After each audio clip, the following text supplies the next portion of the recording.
तो डॉलर के मुकाबले तो समझ में आता है, लेकिन sir Thai currency, Sri Lanka, Bangladesh, Pakistan, उसके मुकाबले भी भारतीय करेंसी गिर रही है। तो ये तो कोई बड़ी कमजोरी दिखाई दे रही है साहब।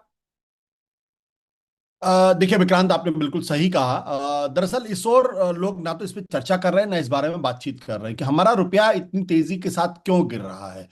और ये और तेजी के साथ गिरेगा अगर इसको आरबीआई इसको संभालने की कोशिश ना करे तो। मेरे ख्याल से अगर आरबीआई ने इसको संभालने की कोशिश नहीं की होती तब तक ये 100 के पार भी निकल चुका होता। दिक्कत क्या है कि जिससे कहते हैं ना इकोनॉमी, मैं तो देखो इकोनॉमी का उतना बड़ा स्टूडेंट नहीं हूं, बट थोड़ा समझने की कोशिश जरूर करता हूं। इकोनॉमिक्स में जो कहते हैं स्ट्रक्चरल प्रॉब्लम्स है, यानी हमारी जो अर्थव्यवस्था है उसमें कुछ संरचनात्मक दिक्कतें हैं।